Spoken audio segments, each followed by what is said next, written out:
wanted the house of my father. They wanted the papers of the house. Commotion began in the living room. I was pregnant. They mad me because my mother's family knows I am not the way you people think I'm bored. Even my father who gave birth to me knows when I'm putting the devil in his place or stupid people. There is nothing that make me sit in rubbish. And I will not care if you have gray hair. At that point, just like the Bible says, glory be to God who is truthful. Because there are old people who set young people up for failure. But because you planned it and you knew it, the God of Abraham will show you that your age does not amount to his grace, his mercy, and his truth and love most of all. My brothers and sisters, it was a commercial. Almost like they will physically beat my dad. Boys!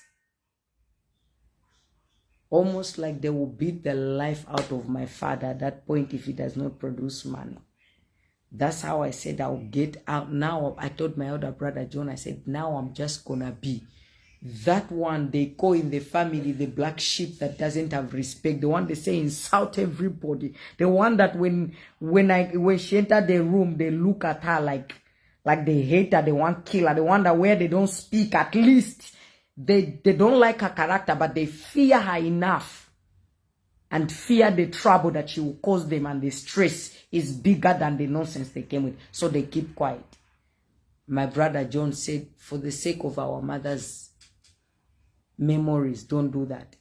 The same day they took my mother's clothes, the clothes I was buying for my own mother, which is not a problem. They wanted clothes. They wanted... Sisters, some families are hungry and the devil uses us very bad. The things they wanted, it didn't make sense. And I told my sisters and my brothers, I said in front of everybody, my mother's sisters and brothers and all the elders, I said to my sisters, I said to all of you, none of you is taking anything of mom because we do not need it. It will not even bring her back. Let them take everything they want to take. My sisters, that's how the sisters were packing things after things. Rappers, this type of rappers. I used to spoil my mama. I used to have a lady. I still know a lady. I just stopped now using African things who would supply these things for me. 6 meters, different ones. And every time I would make sure my mama receive bunch. So she would make different bubu. My mama she had a suit every day, different suit, different color. She would go every week to go make something. That was something that we shared in common, that she liked me to spoil her. When she want to go to church, she say, you know, this week, when she look for style, she was not the best fashionista. When she find style, she tell me, I want to make this one. I used to touch her boo-boos, that chic is materials. My brothers and sisters, they took all of that and they thought me and my sisters would fight. Wigs, jewelry, shoes. I said, let them take everything. They just left my father with bed and his bed sheet. And my father sat like, for the first time I saw my dad so small, Sister Bev. I've never seen my dad so small. But most of all, he didn't even have the time. He didn't have the time to fight with them there. He had already the fight of that. If financially was not stable, he could have even taken his wife to an expensive hospital, because my father is only now that God has allowed him. I believe it is God who has allowed it for a purpose and a reason. But my father was a chic man. Anybody who knows Langford Boat, a spender and a blesser for others. You can call him whatever you want. But where you are hungry, my father is there, you will eat. And I know that God has rewarded him and he blesses him, because even now that he doesn't have a job, the same child who is not even close to him, God said, I will give you in your hand so that your father don't beg. And that's good enough for me. I never saw my father that small. He didn't know what to do, what to say, how to even go about it. He could only just sit there and take it.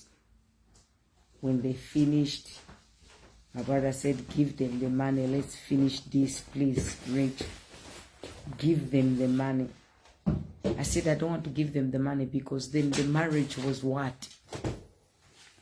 My brother said, it's not a time now. A time for everything shall come. Give them the money.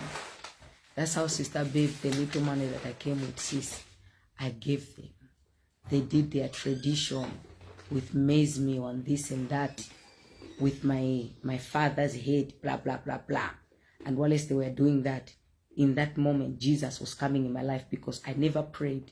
But I started praying in my heart. I started saying everything they are saying and spitting on my father right now, I cancel it. May the God of Abraham, who knew my mother and father's marriage, begin to be the one to judge. Not knowing that I was actually standing up for my father in prayer, Sister Sharon. My brothers and sisters, that's how we finished the funeral. They took everything. We gave them the money. And on top of giving them that money, they asked extra, which they bombarded us with a lobola bride price and marriage certificate and all of that. They also, on top of that, were needed to be given money for transport as a group to go back. But I won't lie. One of my mother's brothers, he was a genuine guy. He is a genuine guy and he's still good, and I still have contact with him and I love him because he was the only one amongst all of my family members, of all of my mother's family members. He was the only one, Uncle Dick, he the only one who stood up and said, I am not taking part in this. Because the people who were pressuring my father to give them bride price, their last names are not even my mother's last name. My father is the one who got them their national registration card, helped them to go to school, helped them come from the copper belt to start lives in Lusaka, stayed and lived with my father for whenever they could. These people changed. One of them was a Kenel. He became a Kenel in Zambia, respected. He worked as a Kenel because my father got him that position through the connection of friendships. Now this man was the one who wanted to fight my father. My brothers and sisters, I will never forget that when I was leaving Zambia, coming back home, with my own problem, they left me with something in my mind. For a little bit, I had some hate towards my mother, but she was not alive, so where could I express that hate? God is my witness. It brought a riffraff. Even up to now, I'm still mending that riffraff between me and my younger brother, my last born younger brother, because we are like 8 of us, one biological mother and father. And the stepmother I'm talking about raised all of us. And with my dad, she only had one son. And that one son was like the apple of our family that me and my brothers love even up to now. The connection to thank this woman who raised all of us, because she found us when we were little boys and girls, and she raised us to be men and women. And I can tell you, if there are stepmothers in the world, mine needs to enter heaven, because what she did, if God is pleased with me as the apostle that I am, he needs to be pleased with that woman. And I pray to him all the time. I said, the child that you gave her, open doors and favor him, because she did well. And not just for me and my brothers, but in our neighborhood, those who grew up with us, they know my mom. They used to call her Bachiusa, which means my friend, my mate. Bachiusa means something that is deep, because she was a Chiwusa. So they brought a big riffraff between me and my young brother, because at that point, after they took my mother, they made it, they just, you start planting wrong seeds in the family and in the heads of people, because they called my little brother alone so that my mother can say goodbye. Like we were not important, when my mother never made us feel like stepchildren. So it brought a big problem that I'm telling you, I didn't trust my young brother. I was burying my mother and I was sitting with my baby brother and I didn't trust him. And even up to now, the relationship is not completely fixed, because my baby brother is like my child too. That's how close we are.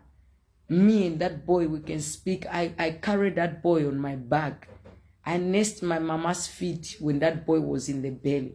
I loved my mama more than anything, because this was the woman that became pregnant and never had a child, like a Sarah. God gave her a child in old age. In an older age, he gave her that boy, Morgan.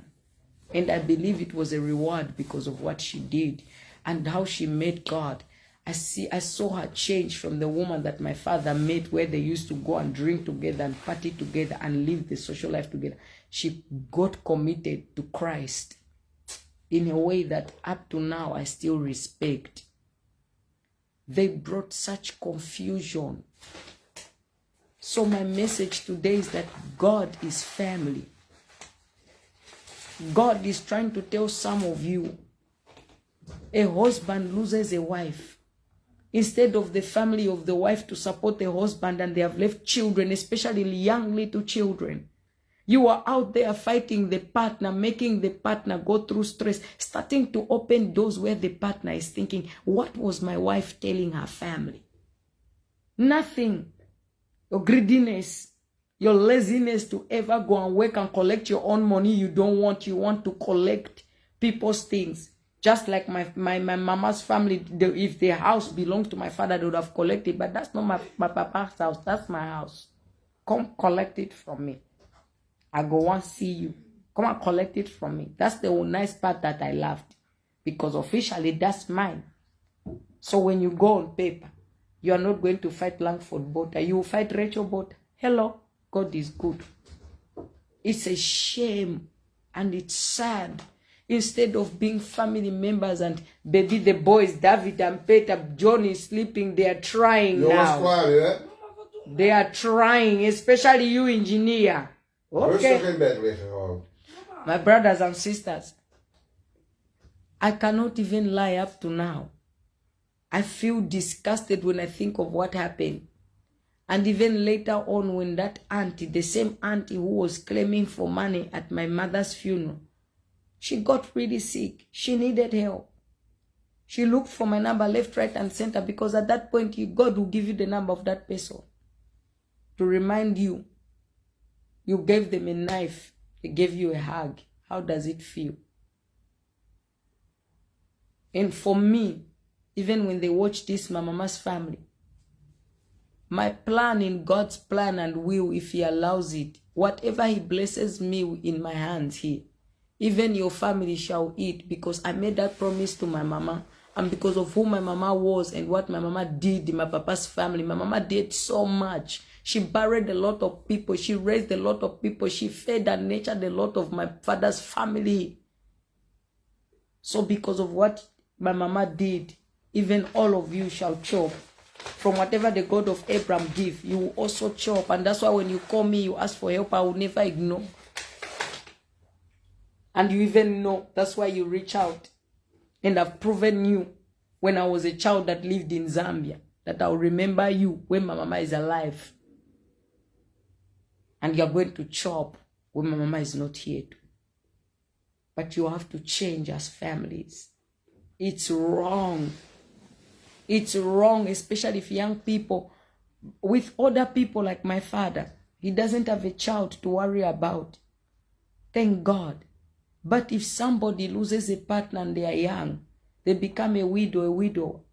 You are there gathering my African people as family members to come and collect money instead of consoling, instead of helping, instead of saying, I want to take up the challenge and the bill of the children that this person has left. You are there as family members excited, and the way you change and snitch, it does surprise me. Oh. This has to stop, my brothers and sisters. It's killing a lot of people. Recently, one of my loved ones lost a wife. The way the family responded. I'm in Europe here. I was talking to my brother. I said to my brother, I said, bro, I didn't expect that these people would do like this. I said, they do you like the way they do us at our mama's funeral. It made me feel sad. Because that marriage that you want to claim rubbish, there was never a fight. No violence. You never had any problems. Now that one of them dies, and even when people die, the fact that you have the father, the